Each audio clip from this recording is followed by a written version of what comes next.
História da Redenção, capítulo 6. Caim e Abel e suas ofertas. Caim e Abel, filhos de Adão, diferiam grandemente em caráter. Abel temia a Deus. Caim, porém, acariciava sentimentos de rebeldia e murmurava contra Deus por causa da maldição pronunciada sobre a terra e sobre o gênero humano, em virtude do pecado de Adão.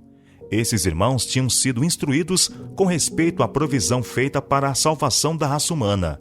Deles era requerido que praticassem um sistema de humilde obediência, mostrando sua reverência a Deus e fé no Redentor prometido.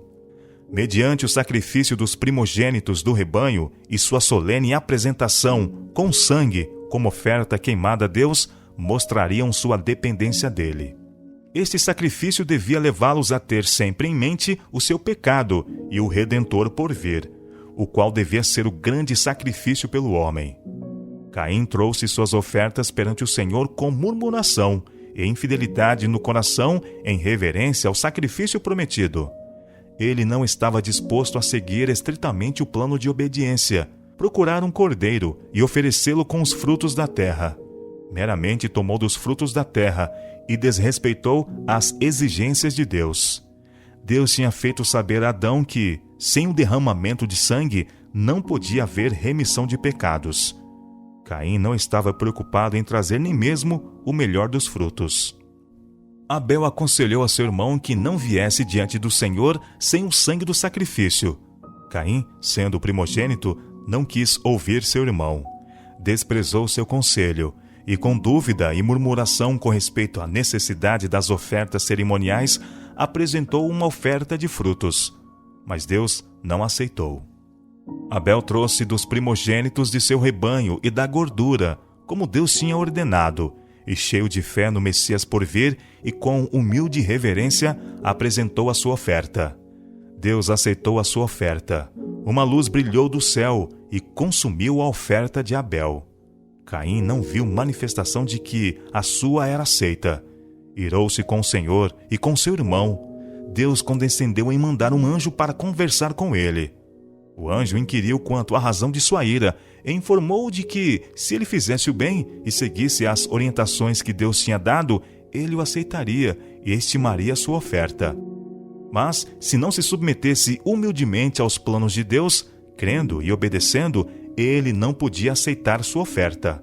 O anjo declarou a Caim que isto não era injustiça da parte de Deus, ou parcialidade mostrada para com Abel, mas que era em virtude de seu próprio pecado e desobediência à expressa ordem de Deus, que ele não podia aceitar sua oferta. E se fizesse o bem, seria aceito por Deus, e seu irmão lhe daria ouvidos, e Caim o guiaria, porque era o mais velho. Mas, mesmo depois de ser assim fielmente instruído, Caim não se arrependeu. Em vez de censurar-se e aborrecer-se por sua incredulidade, ainda se queixou da injustiça e parcialidade de Deus. Em sua inveja e ódio, contendeu com Abel e o reprovou. Abel mansamente apontou o erro de seu irmão, que o equivocado era ele próprio. Caim, porém, odiou a seu irmão, desde o momento em que Deus lhe manifestou as provas de sua aceitação. Seu irmão Abel acalmar-lhe a ira, mostrando que houve compaixão de Deus em salvar a vida de seus pais, quando podia ter trazido sobre eles morte imediata. Disse a Caim que Deus os amava, ou não teria dado seu filho, inocente e santo, para sofrer a ira de que o homem, pela sua desobediência, era merecedor. Os prenúncios da morte. Enquanto Abel justificava o plano de Deus, Caim tornou-se enraivecido, e sua ira cresceu e ardeu contra Abel, até que, em sua raiva, o matou.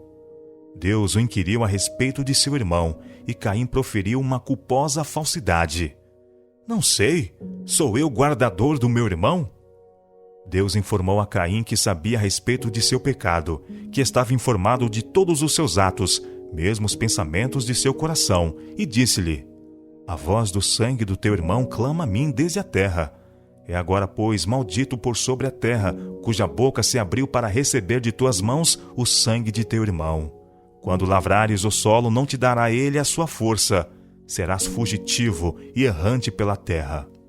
A princípio, maldição sobre a terra tinha sido sentida apenas levemente, mas agora uma dupla maldição repousava sobre ela. Caim e Abel representavam as duas classes, os justos e os ímpios, os crentes e os incrédulos, que deviam existir desde a queda do homem até o segundo advento de Cristo. O assassínio de Abel por seu irmão Caim representa os ímpios que teriam inveja dos justos, odiando-os porque são melhores do que eles. Teriam inveja e perseguiriam os justos e os arrastariam à morte, porque seu reto proceder lhes condenava a conduta pecaminosa. A vida de Adão foi de um triste, humilde e contínuo arrependimento. Quando ensinava seus filhos e netos a temerem o Senhor, era com frequência amargamente reprovado por seu pecado, de que resultara tanta miséria sobre sua posteridade. Quando deixou o belo Éden, o pensamento de que deveria morrer fazia-o estremecer de horror. Olhava para a morte como uma terrível calamidade. Foi primeiro familiarizado com a horrível realidade da morte na família humana, pelo seu próprio filho Caim, ao matar seu irmão Abel. Cheio de amargo remorso por sua própria transgressão e privado de seu filho Abel, olhando a Caim como um assassino e conhecendo a maldição que Deus pronunciara sobre ele, o coração de Adão quebrantou-se de dor. Amargamente ele se reprovou por sua primeira grande transgressão. Suplicou o perdão de Deus mediante o sacrifício prometido. Ele havia sentido profundamente a ira de Deus pelo crime cometido no paraíso. Testemunhou a corrupção geral que mais tarde finalmente forçou Deus a destruir os habitantes da terra por um dilúvio. A sentença de morte, pronunciada sobre ele por seu Criador, que a princípio lhe pareceu tão terrível, depois que ele viveu algumas centenas de anos, parecia justa e misericordiosa em Deus, pois trazia o fim a uma vida miserável. Ao testemunhar Adão os primeiros sinais da decadência da natureza, com o cair das folhas e o murchar das flores, chorou mais sentidamente do que os homens hoje choram seus mortos.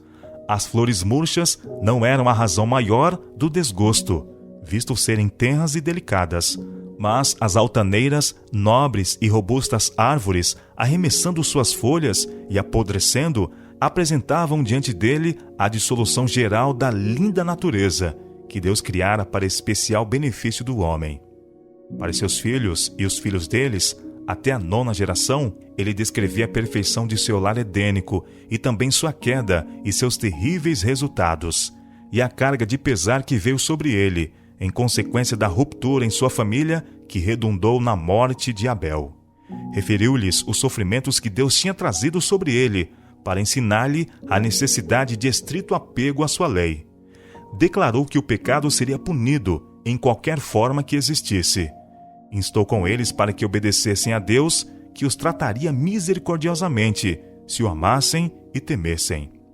Os anjos mantinham comunicação com Adão depois da queda, e informaram-no do plano da salvação, e que a raça humana não estava além da redenção. Apesar da terrível separação que tivera lugar entre Deus e o homem, uma providência tinha sido tomada mediante o oferecimento de seu amado Filho, pela qual o homem podia ser salvo. Mas sua única esperança estava numa vida de humilde arrependimento e fé na provisão feita.